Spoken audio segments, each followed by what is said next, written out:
Hi friends, நான் உங்கள் anime freak வந்துட்டேன். நாம் இப்போ எவனுக்கும் அடங்காத நெக்ரோமான்சர் எபிசோட் 49 பார்க்கலாம். இதுக்கு முன்னாடி உள்ள எபிசோடெல்லாம் நீங்கள் பார்க்கலன்னா டிஸ்கிரிப்ஷனில் லிங்க் கொடுக்குறேன், மறக்காமல் போய் பார்த்துருங்க.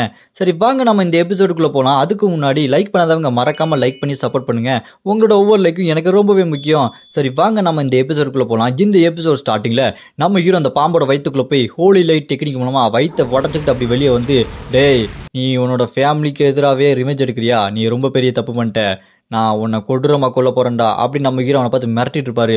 அவன் நம்ம ஹீரோ பார்த்துட்டு, நான் உன்னை இப்படி நினச்சி கூட பார்க்கலடா, அந்த டிவைன் ஸ்பிரிட்டை நீ அப்படி வெட்டி கொண்டுட்டியா, நீ நான் நினச்சதை விட கொஞ்சம் பவர்ஃபுல்லாக தான்டா இருக்க, ஆனால் இப்போ நீ இதை தாக்குப்பிடி பார்க்கலாம் அப்படின்னு சொல்லிட்டு அவனோட ட்ராகனை வச்சு அந்த ஃபயர் பிரெத்தை விடுவான் பாருங்க.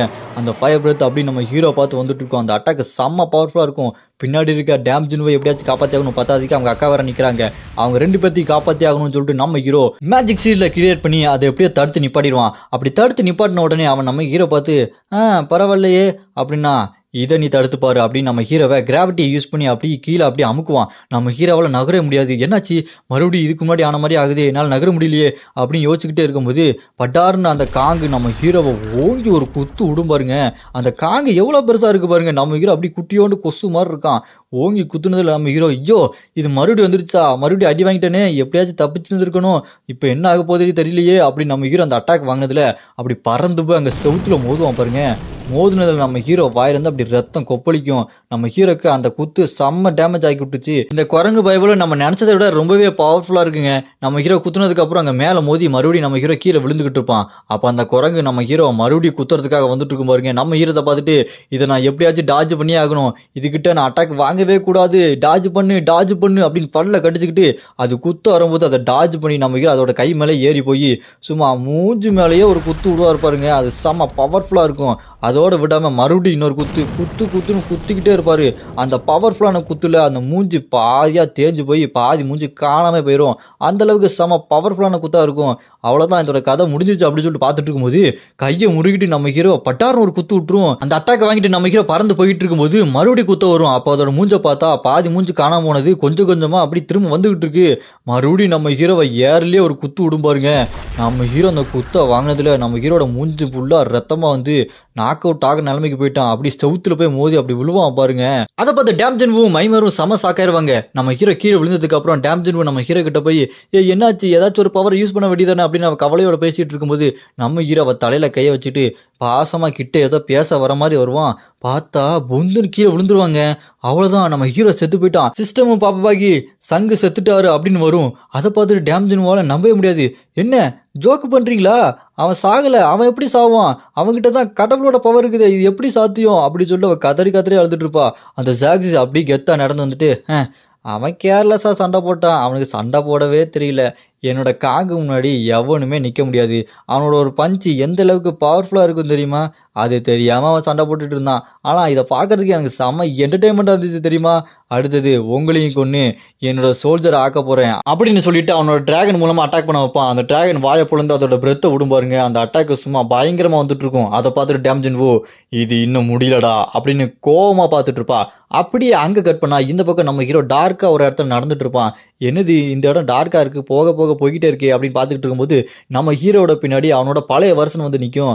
அவன் நம்ம ஹீரோ கிட்ட வந்து, டேய் நம்ம செத்துட்டேன்டா, அவனுக்கு ஞாபகம் இல்லையா அப்படின்னு கேட்டோன்னே, அது கேட்டு நம்ம ஹீரோ, என்னது நான் செத்துட்டேனா, அது எப்படி சாத்தியம் அப்படின்னு யோசிச்சுட்டு இருக்கும்போது அப்போ அந்த பழைய வருஷம் நம்ம ஹீரோ கிட்ட, டேய் நீ இந்த டவருக்குள்ளே முதல்ல வரதுக்கு முன்னாடி எங்கே போனன்னு பார்க்கலாமா அப்படின்னு சொல்லிட்டு அந்த இடத்துக்கு கூப்பிட்டு போனால் நம்ம ஹீரோ முதல்ல அந்த அவனோட ட்ரெயினர்கிட்ட அடி வாங்கி குப்பை தொட்டிக்கிட்ட வந்துருப்பான் பார்த்தீங்களா, அங்கே போய் பார்த்துட்டு இருப்பாங்க. அப்போ நம்ம ஹீரோட பழைய வருஷம் நம்ம ஹீரோ கிட்ட, நீ இந்த டவருக்குள்ளே வரதுக்கு முன்னாடி எதுக்கு ஆசைப்பட்ட, ஸ்ட்ராங்காகணும்னு ஆசைப்பட்டியா இல்லை மற்றவங்களை காப்பாற்றணும்னு ஆசைப்பட்டியா, ஆனால் டவருக்குள்ளே வந்ததுக்கப்புறம் நீ எல்லாத்தையுமே கொலை பண்ணதான் ஆசைப்பட்ட, டைமென்ஷனலாக போய் நிறைய பேரை கொலை பண்ணியிருக்க, நீ எதுக்காக இங்கே வந்திருக்க, உனக்கு ஞாபகம் இருக்கா, ஏதாவது ஞாபகம் இருக்கா சொல்லுடா அப்படின்னு கேட்டோன்னே நம்ம இரவும், நான் இந்த டவருக்குள்ளே வரதுக்கு முன்னாடி எதுக்கு ஆசைப்பட்டேன், இங்கே வந்ததுக்கப்புறம் எனக்கு நிறையா ஃப்ரெண்ட்ஸ் கிடச்சிருக்காங்க, அவங்கள காப்பாற்றணும்னா இல்லை நான் ஸ்ட்ராங் ஆகணும்னா, எதுக்காக நான் அப்படி பண்ணிட்டு இருக்கேன், நான் எதுக்காக வாழணும், நான் உண்மையாலுமே செத்துட்டேனா, இங்கே என்ன நடக்குது ஒன்றுமே புரியலையே அப்படின்னு யோசிச்சுட்டே இருக்கும்போது அந்த ரீலெலாம் நம்ம ஹீரோவை மூஞ்ச அப்படி சுற்றி, நீ இதுக்கப்புறம் வாழ்ந்து என்ன பண்ண போகிற, சாகு, நீ என்ன பண்ண போகிறன்னு உனக்கே தெரியாதப்போ எதுக்கு இருக்கிற அப்படின்னு சொல்லிட்டு நம்ம ஹீரோவை சுற்றி அந்த ரீல் சுற்றிக்கிட்டு இருக்கோம்.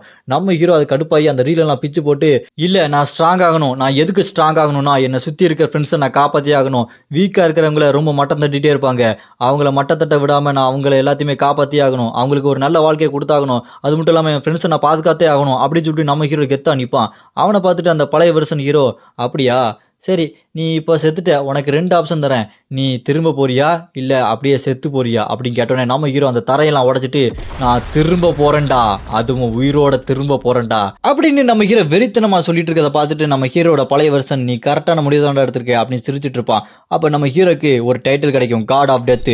இப்ப நம்ம ஹீரோக்கு காட் ஆஃப் டெத்தோட ஃபுல் பவரும் கிடைச்சிருக்கு. அப்படியே கற்பனா இந்த பக்கம் அந்த ஜாக்ஜிஸ் அவனோட அக்காவையும் டேம்ஜன்மையும் கொல்றதுக்கு டிராகன் வந்து அந்த மேஜிக் பிரெத் அப்படி விடுவான். அந்த மேஜிக் பிரெத் அப்படியே இவங்களை அட்டாக் பண்ண போய்கிட்டே இருக்கும். அப்போ திடீர்னு கண்ணு திறக்கும் பாருங்க, அது யாரோட கண்ணு, நம்ம ஹீரோட கண்ணு தான். அது திறந்தோடனே அந்த பவர் மூலமா அந்த பிரெத் அப்படி கிழிச்சுக்கிட்டு போயிடும். அதனால இங்க எதுவுமே ஆகாது. அதை பார்த்துக்கிட்டு அந்த ஜாக்ஜிஸ் முடிச்சுக்கிட்டு இருப்பான். என்ன நடந்தது, அவன் தான் செத்து போயிட்டானே, எப்படி உயிரோட வந்தான் அப்படின்னு பார்த்துட்டு இருக்க நம்ம ஹீரோ சும்மா வெறித்தனமா பார்த்துட்டு இருப்பாரு. அப்படியே கெத்தா எந்திரிச்சு நிக்க. இப்போ நம்ம ஹீரோட அந்த நெக்ரோமேன்சர் பவர் ஃபுல்லா எஸ் ரேங்க் வந்திருக்கும். இப்போ நம்ம ஹீரோ கெத்தா எந்திரிச்சு இதை பார்த்துட்டு டேம்ஜின்வோ அப்படியே அழுதுகிட்டு இருப்பா.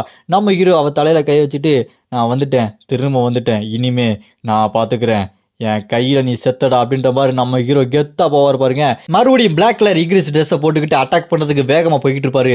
அதை பார்த்துட்டு அந்த ஜாக்ஜிஸ், என்னடா இது, இவனுக்கு எப்படி அந்த காட் ஆஃப் டெத்தோட பவர் கிடைச்சது, இதுக்கு சாத்தியமே இல்லையே அப்படின்னு கடுப்பாய் பார்த்துக்கிட்டு இருப்பான். அதை பார்த்துட்டு நம்ம ஹீரோ, டே என்னடா பயந்துட்டியா, இதுக்கப்புறம் பயங்கரமா இருக்க போகுது அப்படின்னு மிரட்டினதை பார்த்துட்டு அந்த ஜாக்ஜிஸ், நீ என்னைய மிரட்டுறியா, என்கிட்ட எந்த அளவுக்கு பவர் இருக்குன்னு உனக்கு தெரியல, என்னோட காங்கு போதுண்டா, உன்னை அடிச்சு கொண்டுருவான்டா அப்படின்னு சொல்லிட்டு அந்த காங்கை வச்சு அட்டாக் பண்ண போக நம்ம ஹீரோ அந்த காங்குக்கு நேரம் ஓடி போய்கிட்டு இருப்பான். அப்படி பறந்து போயிட்டு இருக்கும்போது அந்த டிராகன் அதோட மேஜிக் பிரெத் அப்படி விடும். நம்ம ஹீரோ அதுல இருந்து அப்படி டாஜ் பண்ணி பல்ட்டி அடிச்சு செவுத்துல போய் நிப்பாரு. அப்படி நிற்கும் போது மேல இருந்து ஒரு மேஜிக் அட்டாக்கு படாருன்னு நம்ம ஹீரோ வந்து அடிக்கும். அது யார் பண்ணதுன்னா அந்த ஜாக்ஜிஸ் தான். அவன் நம்ம ஹீரோ பார்த்துட்டு, டே உனக்கு அவ்வளோ திமிரு இருக்கக்கூடாதுடா, என்கிட்ட எந்த அளவுக்கு பவர் இருக்குன்னு தெரியாம பேசிட்டு இருக்கு அப்படின்னு சொன்னோன்னே நம்ம ஹீரோட அந்த காட் ஆஃப் டெத் பவர் ஒரு மாதிரி ஆக்டிவேட் ஆகிட்டு இருக்கும். அந்த இடம் சுற்றி ஒரே பிளட் மேனிப்புலேஷன் பவராக போயிட்டு இருக்கும். நம்ம ஹீரோ மறுபடியும் கண்ணை திறப்பாரு, சும்மா வெறித்தனமாக வருவார் பாருங்க.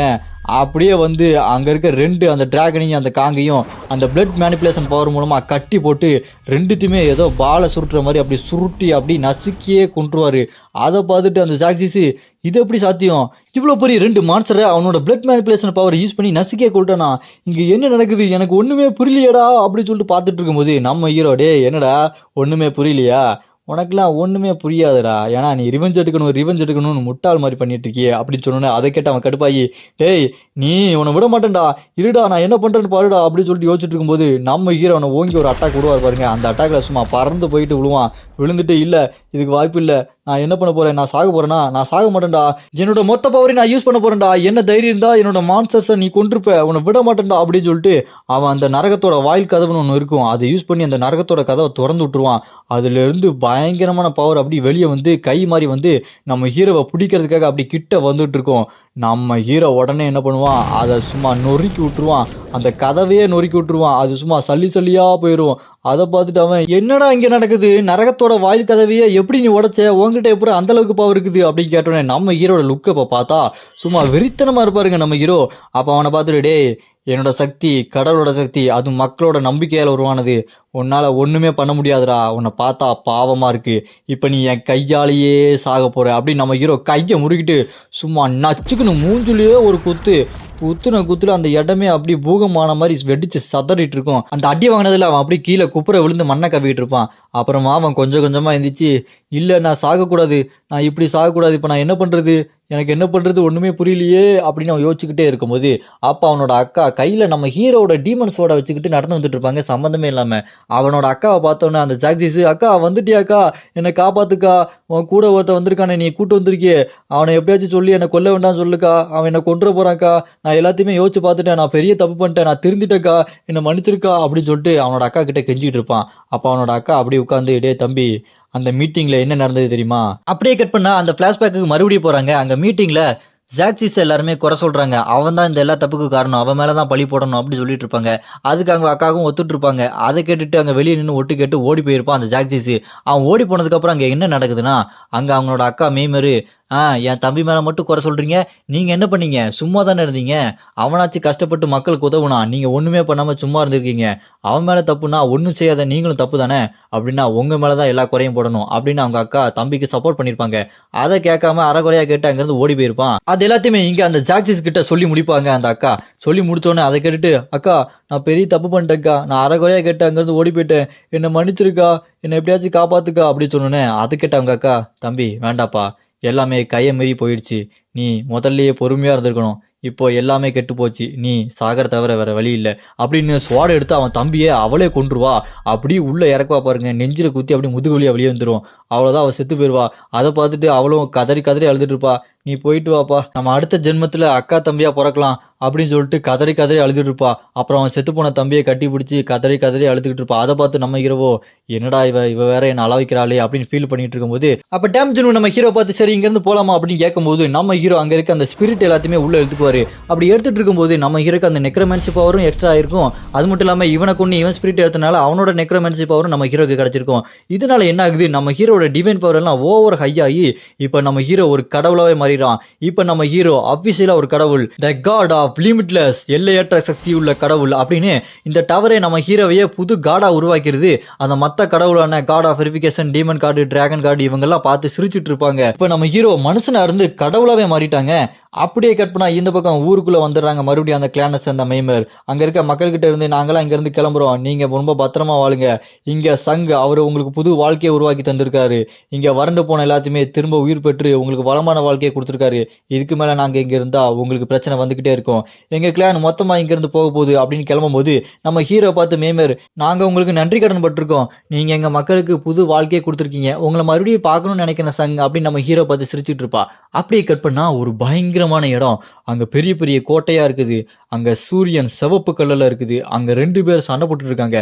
அந்த சிவப்பு முடி அங்க இருக்கவன் தவடாலேயே ஓங்கி ஒரு அடி அடிக்கிறான், மறுபடியும் மூஞ்சிலேயே ஒரு குத்து, அப்படியே மறுபடியும் இன்னொரு குத்து, மாத்தி மாத்தி குத்து குத்துனா குத்து, குமாங்குத்தா குத்திட்டு, டேய் அவ்வளவுதானா அவனோட பவரு, நீ வேஸ்ட்டுடா, நான் இன்னும் ரொம்ப பலசாலியா மாறணும்டா அப்படின்னு சொல்லிட்டு கத்திக்கிட்டு இருப்பான். அப்ப அவன் மனசுல யோசிச்சுட்டு இருப்பான், இந்த டவர்ல நான் நிறைய பலத்தை இழந்துட்டேன், நான் அதை திருப்பி கொண்டு வரணும், அந்த பிளேயர் திரும்ப என் கூட சண்டைக்கு வருவான், அதுக்கு நான் ரெடியா இருக்கணும், நான் இன்னும் ரொம்ப பவர்ஃபுல்லா மாற போறேன், இதுக்கப்புறம் அந்த சங்கு என் முன்னாடி வந்தானா அவனை ஒரே அடியில கொள்ற அளவுக்கு நான் ரொம்ப ஸ்ட்ராங்கா மாறணும் அப்படின்னு சொல்லிட்டு அவன் மனசுல யோசிச்சுட்டே இருக்கும்போது டக்குன்னு மேல ஒரு பயங்கரமான வெளிச்சம் வரும். அந்த வெளிச்சத்தை பார்த்து சிவப்பு முடி, என்னது ஒரு புது கடவுள் பிறந்திருக்கானா, ஓ சங்கு நீதானா, த லிமிட்லெஸ் காட் சங், நான் உன்னை தேடி வரேன்டா, என் கையாலேயே கொள்றேன் அப்படின்னு நம்ம ஹீரோ கடவுளானது தெரிஞ்சிருக்கு. இருந்தாலும் நம்ம ஹீரோவை கொள்றதுக்காக அவன் தயாரா இருக்கான். அடுத்து இவன் நம்ம ஹீரோ என்ன பண்ண போறான், இவனை நம்ம ஹீரோ என்ன பண்ண போறாரு அப்படின்றத நம்ம அடுத்த எபிசோட்ல பார்க்கலாம். இதோட இந்த எபிசோட் இங்க முடியுது. உங்களுக்கு அடுத்த எபிசோட் வேணும்னு நினைச்சீங்கன்னா கமெண்ட்ல அரைஸ் அப்படின்னு கமெண்ட் பண்ணுங்க. இந்த வீடியோ பிடிச்சா மறக்காம லைக் பண்ணி சப்போர்ட் பண்ணுங்க.